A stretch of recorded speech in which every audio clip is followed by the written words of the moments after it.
taking it. He's away into his corner, his own corner probably. Oh, there's me. Here's the babies. There's me, Rachel, and you. Oh, well, that's how you get it from up there. Look at that. Come on, we want this bit. Here he comes, get his eyes on it.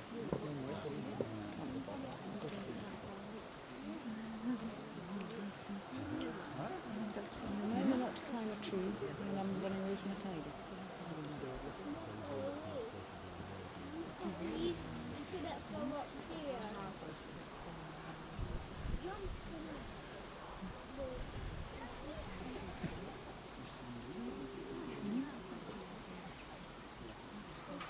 Lord.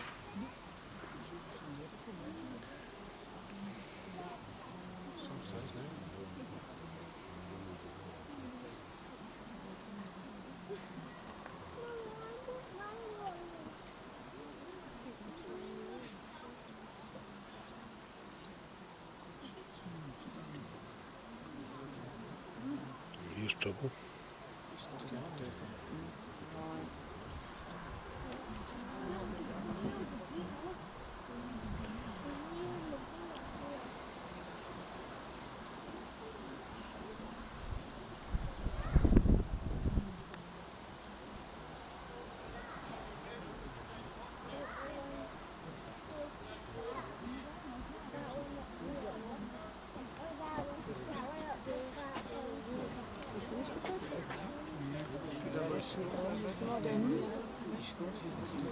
Here's one coming now.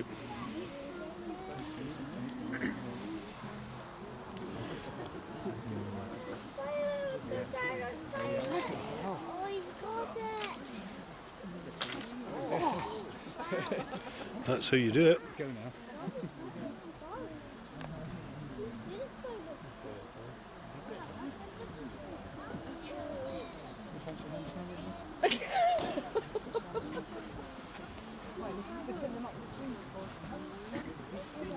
Right then, folks, I just want to say welcome to the tigers in the wildlife park.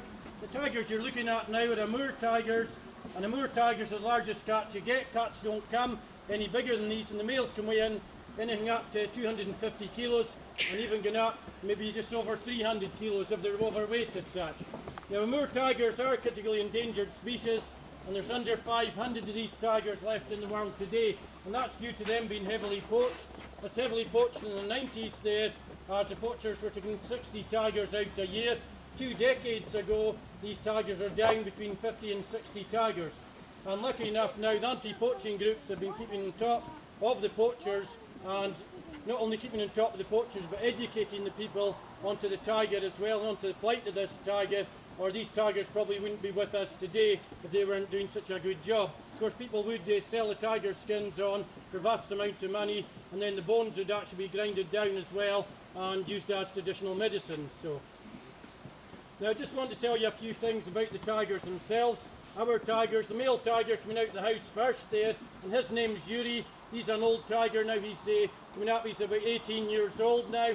Sasha came out after that with the cubs, and Sasha herself is 15. So the adults themselves are no spring chickens, so they won't be having any more cubs now. This will be her and his last set of cubs, should I say. But the cubs themselves are a year and roughly coming up for a year and 5 months old. Roughly on the 10th of the month here, they'll be a year, almost, well, they're a year and 5 months old. So almost a year and a half they're coming on for now. And they've still got roughly about a year and a bit to grow yet.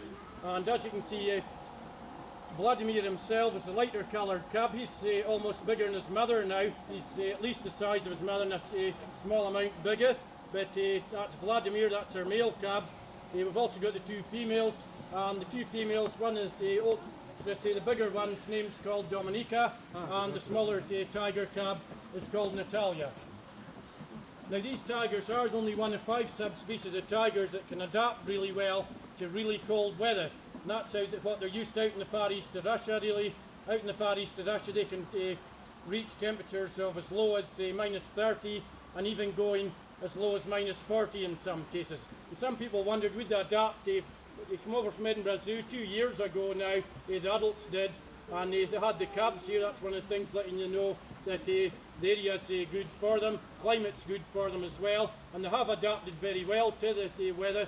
As I was saying, they can adapt to cold weather out in Russia, but not only is there cold weather in the winter out in Russia, there's warm weather in the summer as well, and it can go plus 30 in the summer also. And they can adapt to that by they get a hairier coat, of course, in the winter, and they come into a smoother coat for the summer and that. And in the summer, if they get too hot, they can get into the ponds and that. Our tigers do jump into the small pond in front of us here, and there's a larger pond down the back there, and that allows them to cool down. And unlike smaller cats that don't like water, these cats do like water, and they'll play about in the water also.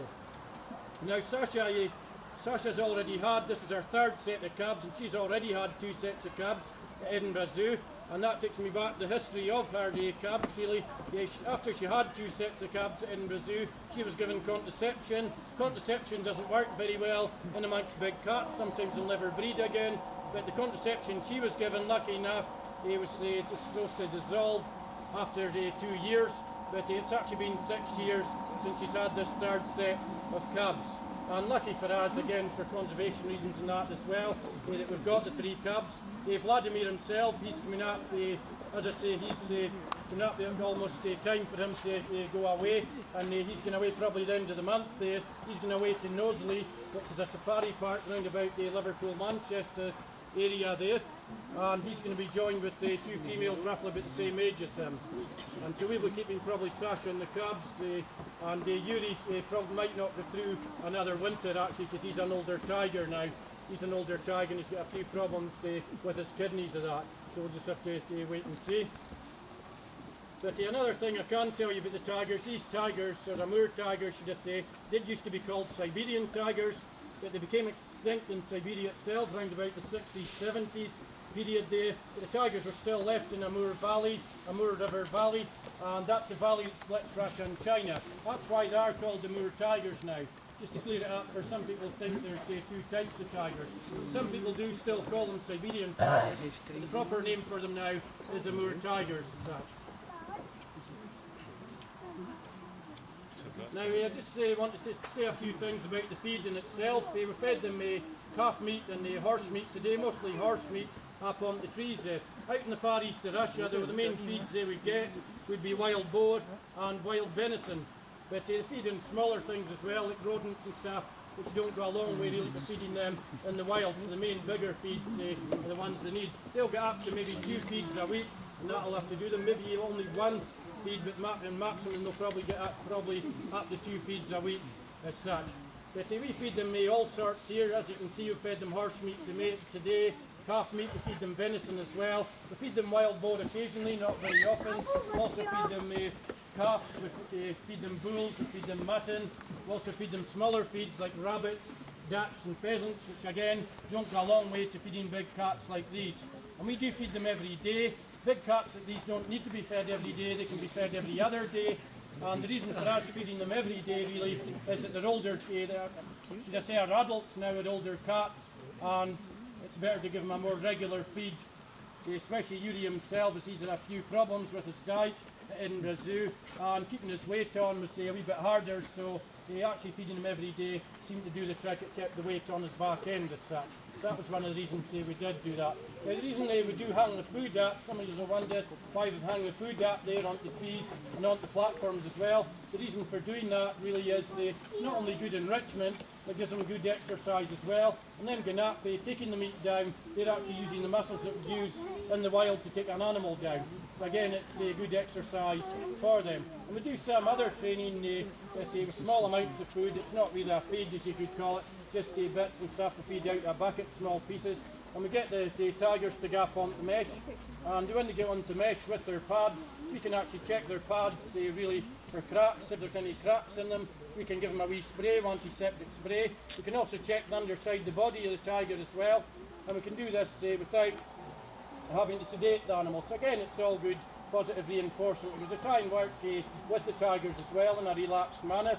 Not that we would begin with the tigers, even though they're a great set of tigers and that, I wouldn't trust them as far as I can throw them, so I certainly wouldn't begin with the tigers.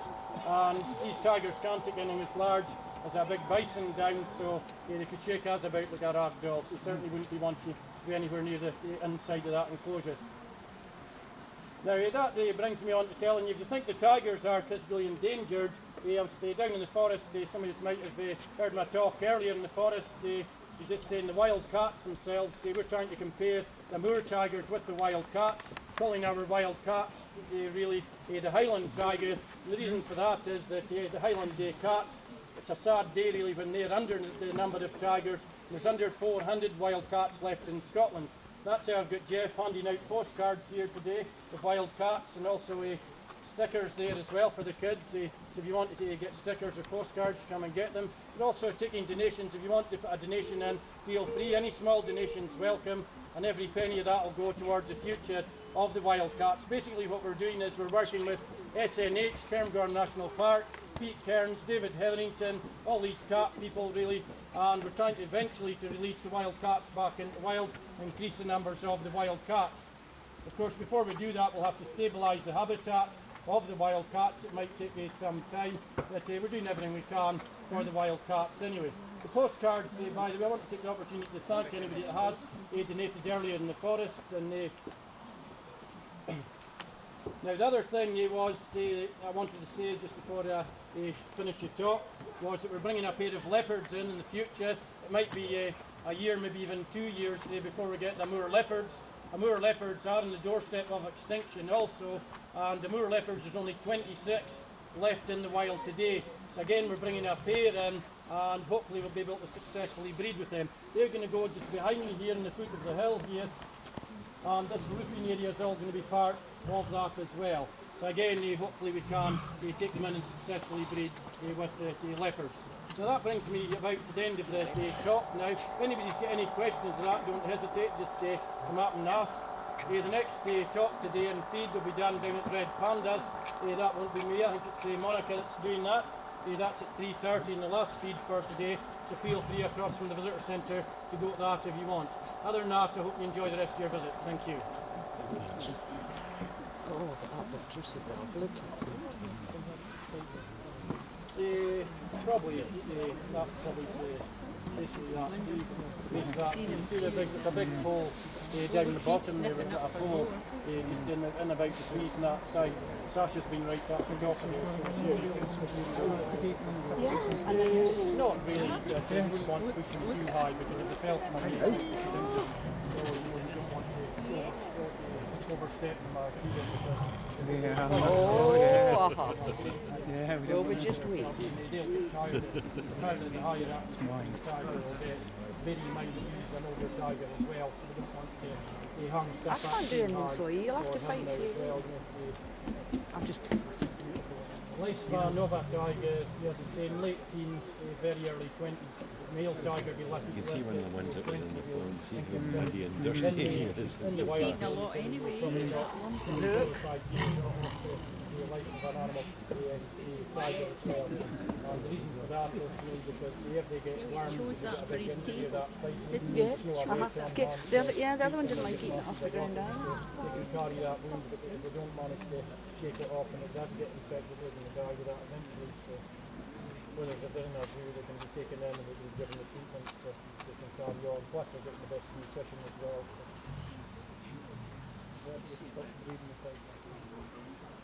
Yeah, we'll. Sasha is probably the nearest to a wild born, but the conservation statute decide if they're going to breed again or not.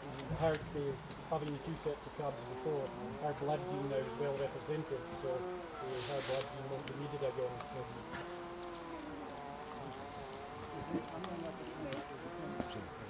No, it's not the same as the snow leopard. The snow leopard lives up in the mountains. They're a bit high and they're very hard things to see. The snow leopard, but again they're a typically endangered species as well, the snow leopard. Right. I can't remember the many. There was Go down the hill. debate going on how many was actually left, and because they're very, very hard to see or count them. And I think it was David Attenborough with the cat, the last